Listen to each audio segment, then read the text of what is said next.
It is Saturday morning. You woke up with a plan. You were going to crush that project, go to the gym, clean the apartment, and finally start writing that book. You had the vision, you had the desire. But now, look at the clock. It is 11:30 a.m. You are still in your pajamas. You are scrolling through your phone, cycling between 3 different apps, looking for a dopamine hit that never comes.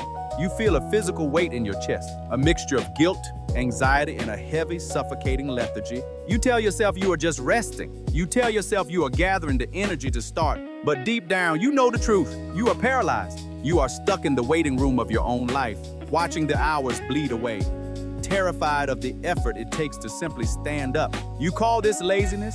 Your parents called it laziness. Society calls it a lack of discipline. But if we strip away the moral judgment and look at the wiring under the hood of your skull, we find something else entirely. You are not broken. You are not morally bankrupt. You are fighting a biological war against your own evolution. And right now you are losing. Welcome to the deep dive on the mechanics of action. Today we are not going to give you a motivational speech. Motivation is garbage. Motivation is a feeling. And feelings are fleeting. We are going to hand you a weapon. A cognitive override switch that bypasses the emotional centers of your brain and forces the machinery of productivity to turn over. It is called the 2-minute rule, but probably not the version you have heard before. This isn't about checking emails. This is about curing the paralysis that is slowly eating your potential alive. Let's diagnose the pathology. Why is it physically painful to do the things you know you need to do? To understand this, we have to look at the brain structure. Specifically, the relationship between your prefrontal cortex and the limbic system. Your prefrontal cortex is the CEO. It's the part of you that wants to build a business, get six-pack abs, and learn a new language. It understands the concept of future you. It deals in logic and long-term rewards. However, the prefrontal cortex is the newest part of the brain in evolutionary terms. It is weak. It is easily exhausted. Opposing it is the limbic system, specifically the basal ganglia. This is the ancient brain, the lizard brain. It cares about 2 things: immediate safety and energy conservation. For millions of years, burning unnecessary calories meant death. If you weren't hunting or fighting, your biology screamed at you to stay still. When you think about writing that 50-page report or going for a 5-mile run, your limbic system perceives a threat, not a tiger, but a massive expenditure of energy and a potential for failure. It triggers a stress response. That wall you feel, that dread. That is what neuroscientists call limbic friction. Limbic friction is the energy required to overcome the resting state of your basal ganglia. Think of it like static friction in physics. If you have ever tried to push a stalled car, you know the hardest part is the first inch.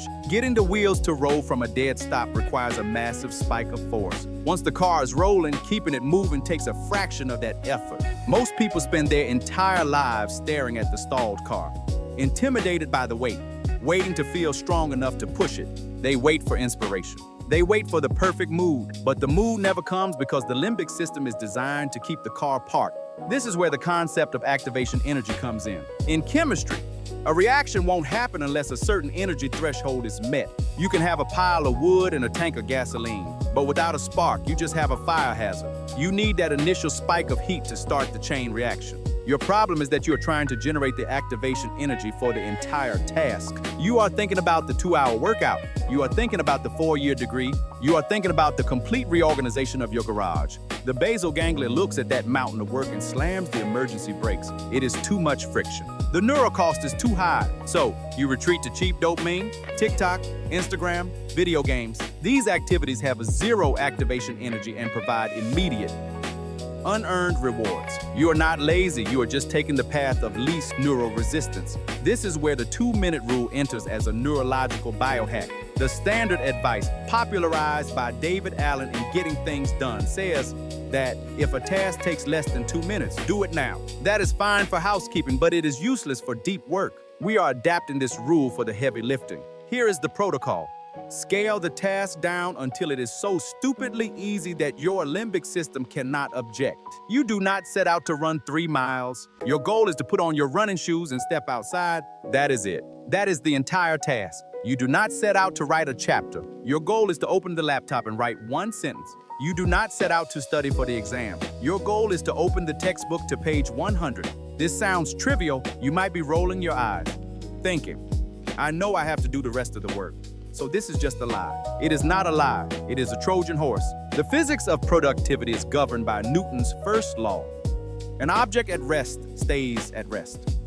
An object in motion stays in motion. By reducing the activation energy to near zero, you bypass the limbic friction. You sneak past the guard dog of the basal ganglia once you have put on your shoes and stepped outside. A physiological shift occurs. You have crossed the threshold. The static friction is broken. You are now in motion, and here is the secret that lazy people never discover. The pain of doing the work is less than the pain of starting the work. Once you are actually writing that sentence, or actually walking on the treadmill, the anxiety evaporates. The anticipation was the torture. The action is the relief. But let's go deeper. Why does this work on a psychological level? It leverages a concept called the Zeigarnik effect. This phenomenon states that the human brain has a compulsion to finish what it has started. Open loops cause cognitive tension. When you write that one sentence, you open a loop. Your brain now wants to close it. It is actually harder to stop after 2 minutes than it is to keep going. You are hacking your brain's desire for completion. However, there is a trap. And if you have tried this before and failed, this is why you must have full permission to stop after 2 minutes. This is crucial. If you tell yourself, I'm going to use the 2-minute rule to trick myself into doing the whole hour, your brain will smell the deception. It knows you are lying. It will still perceive the hour-long load and it will resist. You have to enter the agreement with a ruthless honesty. You tell yourself, I will read 1 page. If I want to stop after that page, I have the absolute freedom to close the book and walk away. You have to make the barrier to entry so low that failure is impossible. If you can't do 2 minutes, do 2 seconds. If you can't do 2 seconds, just stand in the room where the work happens. Let's apply this to the 3 most common areas where we see this paralysis: health, career, and environment. First, health. You want to get in shape, but the gym feels like a war zone. The idea of driving there, changing, lifting, showering, and driving back is overwhelming. So apply the rule. Your goal is not the workout. Your goal is to drive to the gym and walk through the door. If you walk through the door, tag the front desk, and immediately turn around and leave. You have succeeded. Seriously, do that, because I guarantee you, once you are standing there in your gym shorts, smelling the rubber mats and hearing the clanking of weights, you will feel like an idiot turning around. You will do 1 set, then you will do another. The momentum takes over. Second, career and creative work. This is where analysis paralysis lives. You want to start a business or a YouTube channel, but you are obsessed with the logo, the algorithm, the perfect camera settings. You are maximizing before you have even initialized. The 2-minute rule here is blunt force trauma to perfectionism. Do you want to be a writer? Open a blank document and type sheer nonsense for 120 seconds. It doesn't matter if it's good, it matters that it exists. You cannot steer a parked car. You need movement, any movement. Third, environment.